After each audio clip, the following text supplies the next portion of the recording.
Senhoras e senhores, seguindo a programação de hoje, a próxima apresentação será em inglês. E lembramos a todas e todos que, se necessário, os aparelhos de tradução para o português estão nas cadeiras deste auditório.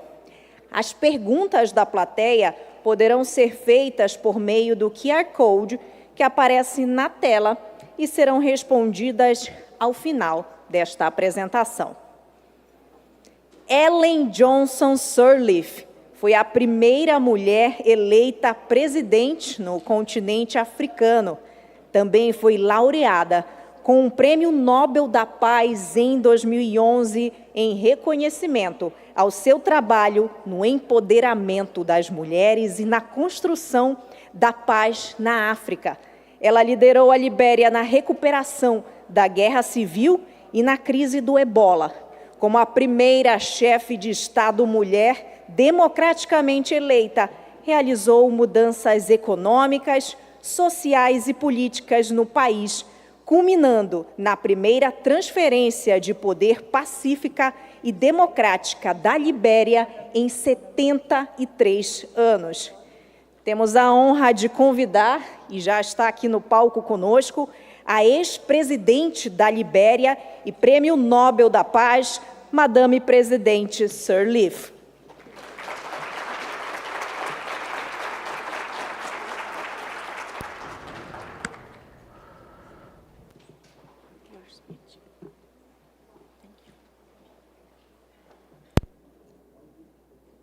Good morning. Bom dia. Thank you all very much. Muito obrigado a todos.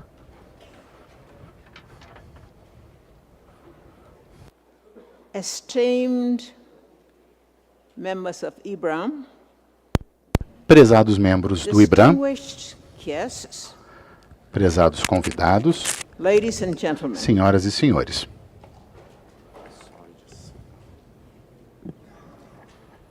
I'm pleased to be back in Brazil, Fico muito feliz de estar de volta no Brasil.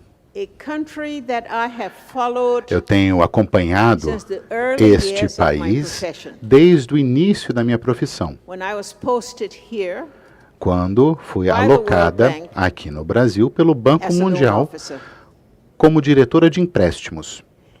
you can imagine how pleased Vocês I devem was imaginar que eu fiquei realmente muito as President of the feliz Republic of Liberia como presidente da for República the da Libéria opportunity pela to have been oportunidade invited by President de Lula ter sido convidada pelo presidente state Lula visit para participar in de uma April visita de Estado em abril 2010. de 2010.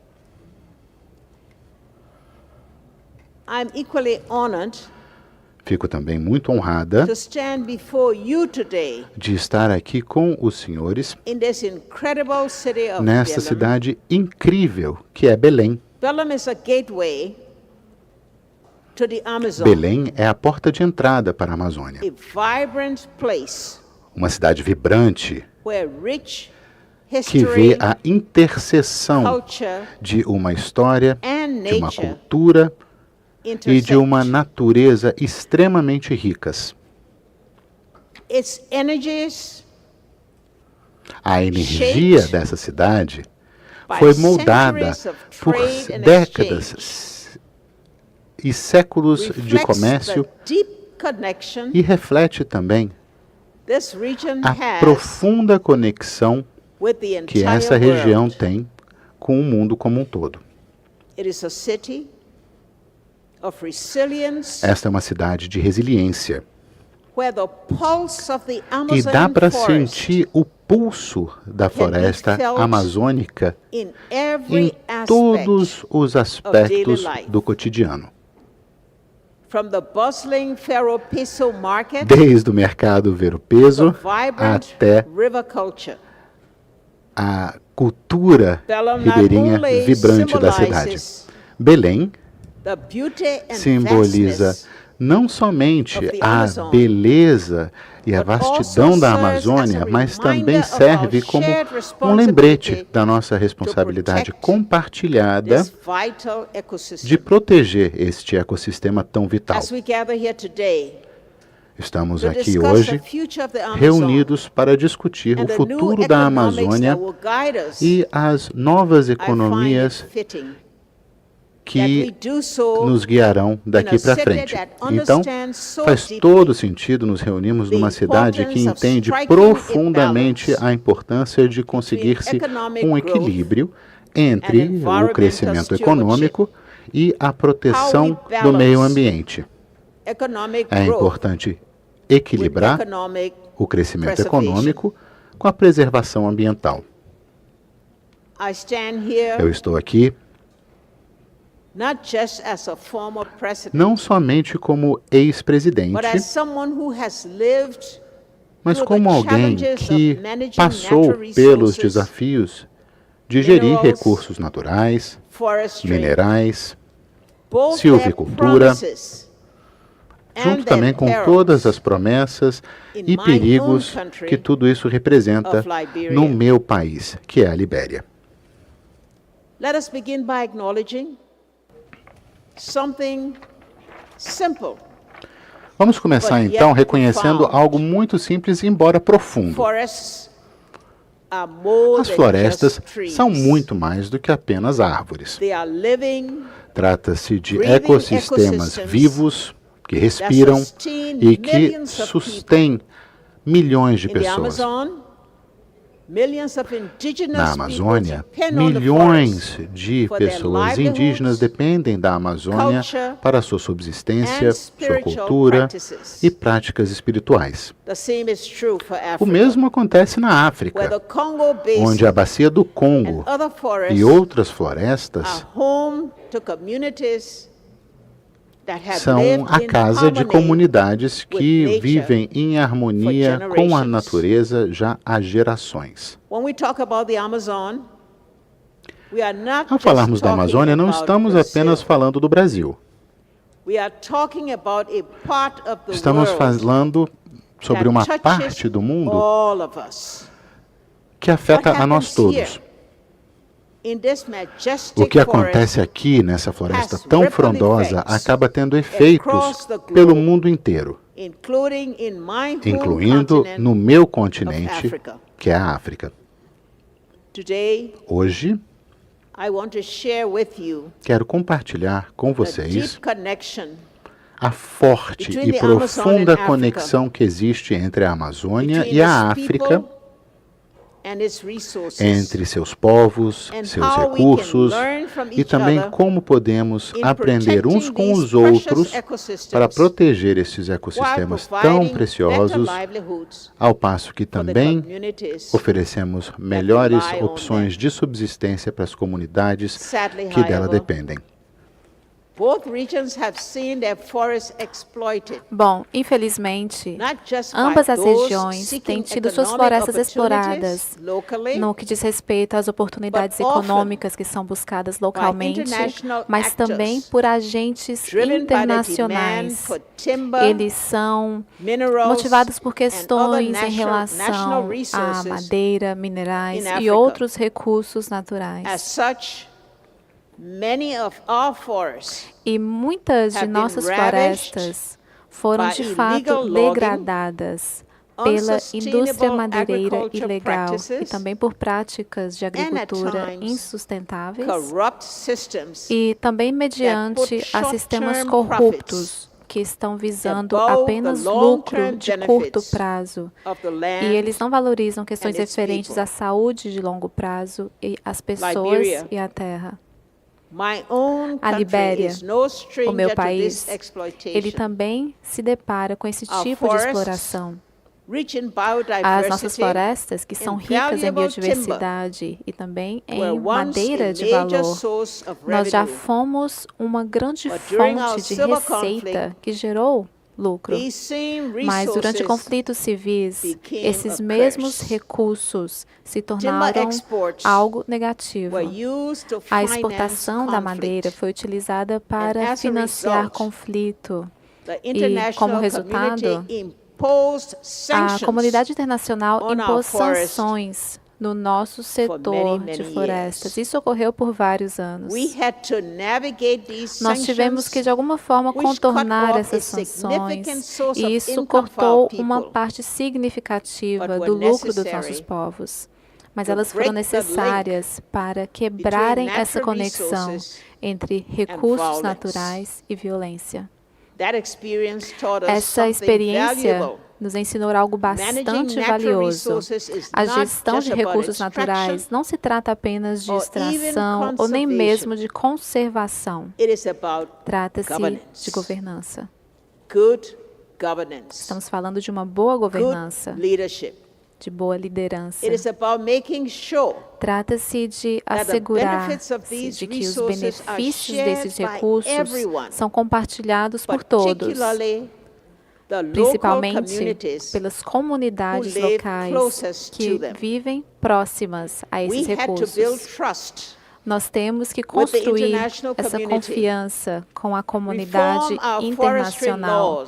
Temos que reformar nossas leis florestais para que possamos garantir que essa receita possa, de fato, chegar onde elas devem chegar. O setor florestal na África sempre esteve atrelado a um histórico de exploração, mas estamos nos empenhando com países como o Brasil, como, por exemplo, com essa associação de mineração com quem eu quero debater, para mudarmos a narrativa, para assegurarmos de que em muitos países esses recursos que têm sido bastante explorados por empresas. Estamos falando de agentes internacionais e também internos, para que a sustentabilidade seja de fato preservada para todos aqueles a quem Deus concedeu esses presentes. Nós poderemos trabalhar conjuntamente para assegurar que a degradação e que a nossa biodiversidade possa, de alguma forma, levar ao que é desejado, para que não possamos, de alguma forma, machucar os povos indígenas. E esses recursos que foram presentes de Deus devem beneficiar os destinatários de fato. Na Libéria, nós tivemos que nos confrontar com essa questão. E após esse nosso conflito civil, nós chegamos à conclusão de que a gestão da sustentabilidade das nossas florestas seria um ponto-chave para reconstruirmos a economia e garantir que as pessoas possam se beneficiar desses recursos naturais sem destruí-los. Nós colaboramos com parceiros internacionais para que possamos desenvolver novas regulações e medidas de transparência para garantir que a exportação de madeira seja feita de forma sustentável e para que as comunidades locais recebam o que lhes é justo em termos de lucro. Esse tipo de colaboração entre governos, organizações internacionais, como as suas, e envolvendo também comunidades locais, isso é essencial se quisermos gerir nossas florestas de forma sábia. E em outras partes da África, iniciativas parecidas têm ocorrido, como, por exemplo, em Gabon. Eles estão, de fato, abraçando a questão da gestão sustentável de florestas. Estamos falando de uma receita de longo prazo que vai de contra a questão da exploração. A África já fez avanços significativos no que diz respeito à conservação e nós estamos orgulhosos disso. Isso ocorreu na Quênia, na Tanzânia, Namíbia, e esforços referentes à conservação transformou economias locais através do ecoturismo. Muitas comunidades puderam, de alguma forma, gerar lucro. Estamos falando da proteção à vida selvagem e da manutenção de terras naturais. Quando as pessoas ganham a vida através da proteção da natureza, a conservação se torna um estilo de vida. Ou seja, é algo praticado por todos, que acaba beneficiando e levando ao valor que é agregado. Ou seja, nós estamos abraçando valores parecidos com outros países. Nós criamos áreas protegidas e parques nacionais também, visando proteger as regiões mais biodiversas da África Ocidental. Mas, além disso, nós também colaboramos com comunidades locais para mostrar que eles têm um papel importante na conservação. Estamos falando de trabalhos, ecoturismo, agricultura sustentável e gestão florestal. A ideia é bastante simples. Ela é profunda também, porque se as pessoas se beneficiam da saúde da floresta, elas serão os maiores protetores. São eles que irão assegurar que a natureza estará ao nosso lado e bastante preservada. É disso que precisamos da África e também aqui na Amazônia. Nós não devíamos ter que pedir para que as pessoas escolham entre proteger o ambiente ou alimentar suas famílias. Ao invés disso, nós devemos criar sistemas que façam com que o ambiente seja uma fonte de substância, de orgulho e de prosperidade compartilhada. Não nos esqueçamos de que a face humana da conservação é essa. Não se trata apenas de proteger árvores e vidas selvagens. Nós estamos falando de melhorar a vida das pessoas. Em muitos países africanos, nós estamos buscando modos de fazer com que a conservação, a preservação leve a desenvolvimento econômico. Ou seja, há diversos projetos de preservação que incluem as pessoas locais e trata-se de usar esses recursos para que eles sejam os beneficiados diretos dessa biodiversidade conservada. Por exemplo, na Namíbia, áreas de preservação que são lideradas pela comunidade provê às pessoas áreas vastas. E isso faz com que essas comunidades possam gerir populações e vida selvagem. Eles podem também organizar atividades de turismo e reinvestir no desenvolvimento local. Esse modelo levou a um aumento na renda das vidas dessas pessoas e também a subsistência deles melhorou de forma bastante significativa. Esses mesmos princípios se aplicam à Amazônia. E é o que a sua organização está promovendo hoje. Porque quando as pessoas locais são empoderadas para gerir as florestas e os recursos, eles vão prover esses recursos como uma fundação de uma abordagem inclusiva e sustentável, que levará ao desenvolvimento econômico, que beneficiará comunidades locais, governos locais e o ambiente global.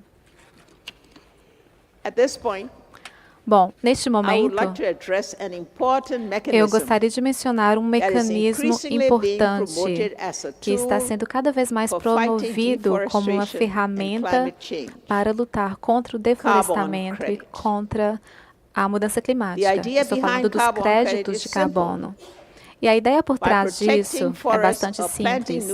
Ao proteger florestas e plantar novas árvores, países e empresas recebem créditos que podem posteriormente ser vendidos para outras corporações ou para outros países que não conseguem reduzir suas emissões de forma direta.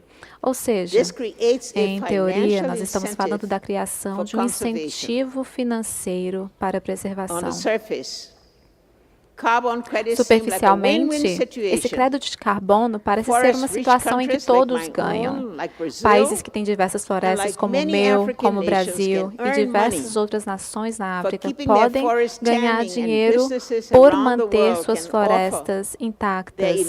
E diversas corporações poderiam, de alguma forma, balancear suas emissões. Os créditos de carbono também têm o potencial de prover renda para as comunidades que participam de projetos de preservação de floresta.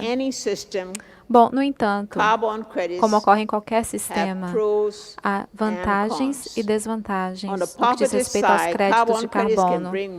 O lado positivo é que ele leva a diversos projetos de preservação e também pode criar um valor econômico para a proteção de florestas.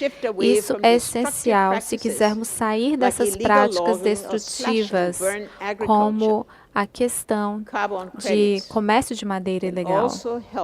E os créditos de carbono também ajudam a países em desenvolvimento como o meu, para que possamos atingir os objetivos climáticos e, ao mesmo tempo em que o lucro é gerado. Isso pode ser usado na educação, na saúde e em outros serviços sociais. Mas a experiência mostra que devemos ter cuidado para evitar a exploração de investidores, porque a eles, grandes áreas de florestas são concedidas para que eles possam adquirir créditos para os seus países. Vejamos então um outro setor bastante importante, a mineração. Como no caso da floresta, a mineração também é uma faca de dois gumes para os países em desenvolvimento. Porque, por um lado, ela traz uma renda muito alta que é necessária e também gera empregos. Esses empregos são muito necessários em nossos países. Estamos falando da questão demográfica do nosso país, que diz que são os jovens que demandam mudanças. Mas nós temos que ouvir os jovens, temos que deixá-los dizer o que querem, porque eles serão os líderes. Por outro lado, a mineração também traz essa renda. Mas ela também pode levar a um ponto negativo. Estamos falando de degradação ambiental, exploração de trabalhadores e conflitos em relação à posse de terras. Na África, nós temos sofrido bastante com esse equilíbrio. Isso tem ocorrido por diversos anos, porque com bastante frequência a riqueza dos minerais saem com o fluxo externo do nosso continente sem beneficiar as comunidades que vivem naquela terra. E com bastante frequência, nós exportamos matérias-primas com pouco processamento, elas não são processadas. Isso significa que o valor agregado acaba sendo perdido. Quando falamos de refinamento, da fabricação e de outras atividades que ocorrem no decorrer da cadeia. Ou seja, nós precisamos repensar essa abordagem. A indústria da mineração tem o potencial para ser mais do que a fonte de matéria-prima. Essa indústria pode liberar a industrialização e pode gerar empregos. Nós temos que investir na questão de agregação de valor a minerais, em todos esses que extraímos. Estamos falando da construção de infraestrutura e das qualificações necessárias para que esses minerais possam ser refinados e processados localmente. E, desse modo, nós não estaremos apenas exportando matéria-prima, nós estaremos criando produtos, gerando empregos. O Brasil é um líder global da mineração. Há diversas lições que a África pode aprender com base em sua experiência. E, ao mesmo tempo, eu diria que a jornada da África no que diz respeito a esse equilíbrio de recursos naturais, mediante responsabilidade ambiental e social, nós podemos, de alguma forma, ensinar o Brasil também e outras regiões do mundo sobre como proceder. A Libéria e seu grande depósito de minério de ferro nessa área, que é compartilhada com a Guiné. Vocês podem não saber disso, mas em diversas associações, nós temos essa questão, essa área na Guiné, que tem atraído diversos investidores dos Estados Unidos e da Europa, do Brasil também. Ou seja, o minério de ferro é minerado de forma bastante parecida na Libéria. Nós estamos falando de empresas de grande porte, com sede na Europa ou na América. E geralmente eles assinam contratos que são favoráveis para a própria empresa. Ou seja, eles mandam especialistas em mineração que protegem os seus trabalhos. E é bastante frequente o fato de que eles transmitiriam conhecimento para o setor da mineração da África. Geralmente, eles vão se concentrar em minérios de alto valor e eles são processados nos países deles. Ou seja, assim que o minério de alto teor é deplecionado, eles geralmente deixam essas cavas abertas ali e abandonam os africanos sem deixar por trás todo o conhecimento que foi aplicado durante o processo. E anos depois, toda essa massa e essas pessoas acabam deixando as comunidades. É isso que é demandado, porque se quisermos fazer desse mundo um mundo melhor e mais igualitário, nós precisamos depositar esse esforço que é necessário para que possamos, de fato, beneficiar as comunidades afetadas e o país. Nós podemos mudar. Nós podemos agir de forma diferente. Nós podemos ver um mundo diferente. Um mundo que seja mais justo. E um mundo que também represente tecnologia para transformação. E à medida em que estamos em direção a um futuro sustentável, nós também confrontamos realidades da transição energética global. O mundo está em direção a uma economia de baixo carbono e a ideia é mitigar o impacto de mudanças climáticas. Tecnologias de energia renovável, como turbinas eólicas, painéis solares e veículos elétricos, eles estão liderando essa transição. Entretanto, essas tecnologias dependem de minerais como lítio, cobalto, níquel e também os elementos de terras raras. A maioria deles são encontrados tanto na Amazônia quanto no continente africano. Isso nos leva a um paradoxo, porque enquanto que esses minerais são essenciais para reduzir a nossa dependência em combustíveis fósseis, a extração deles pode levar a consequências bastante significativas, tanto sociais quanto ambientais. E se não tivermos cuidado, a pressa para lavrarmos esses recursos pode levar a uma degradação ambiental, ao deflorestamento e ao deslocamento das comunidades locais. Tanto na Amazônia quanto na África, a mineração tem o potencial de liderar esse crescimento econômico, mas isso deve ser feito de forma responsável. A indústria da mineração deve abraçar essas práticas sustentáveis que possam minimizar o impacto ambiental e garantir que os benefícios dessa extração de recursos seja compartilhada de forma igualitária nas comunidades. Estamos falando de transparência em contratos de mineração, investimento em infraestrutura local e priorização do bem-estar de longo termo das comunidades afetadas. A mineração de minerais estratégicos não deve apenas atender às demandas do presente. Deve também ajudar a moldar o futuro. O futuro de um mundo novo e em constante mutação.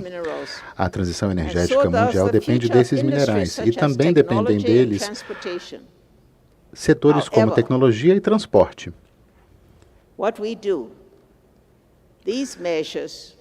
No entanto, a forma como nós fazemos essa extração, como nós promovemos, como industrializamos essa produção, vão determinar se estamos de fato criando um futuro sustentável ou não. Tanto na Amazônia quanto na África, a extração desses minerais deve fazer parte de uma estratégia mais ampla e que promova a sustentabilidade ambiental, a justiça social e o desenvolvimento econômico. É necessário que o setor da mineração adote práticas que vão além apenas da busca pelo máximo lucro possível, abraçando a sustentabilidade de longo prazo. É necessário que os governos implementem políticas capazes de proteger os ecossistemas, garantindo que os benefícios provenientes da mineração sejam compartilhados por todos os cidadãos, não por apenas alguns poucos. A Amazônia, assim como as florestas africanas, tem um potencial enorme. Mas esse potencial só será realizado se reconhecermos a profunda conexão que existe entre as pessoas e a natureza, entre o desenvolvimento econômico e a proteção ambiental. Trabalhando juntos, em vários continentes, em vários setores e em várias gerações, podemos construir um futuro capaz de garantir a sobrevivência e o sucesso do planeta e das pessoas. Olhando para o futuro, devemos abraçar uma nova forma de pensar sobre o desenvolvimento econômico. O modelo antigo de exploração de recursos naturais, visando ganhos de curto prazo, não é mais viável, pois ele causou destruição do meio ambiente, desigualdade econômica e, em muitos casos, também conflito. Os créditos de carbono podem fazer parte dessa solução, mas somente se forem bem implementados com equidade e transparência. De fato, precisamos abraçar um modelo de desenvolvimento enraizado na sustentabilidade, na inclusão e também na prosperidade compartilhada. Portanto, é necessário agregar valor ao setor da mineração, garantindo também que o setor florestal seja administrado com responsabilidade, sempre com as comunidades no centro dos esforços de conservação.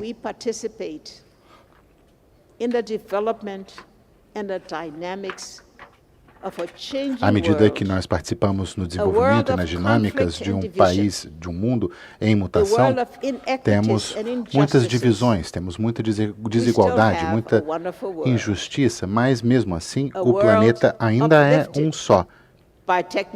É um planeta que conta com a ajuda de novas tecnologias e de um compromisso por parte de todos. Então, façamos valer esse compromisso.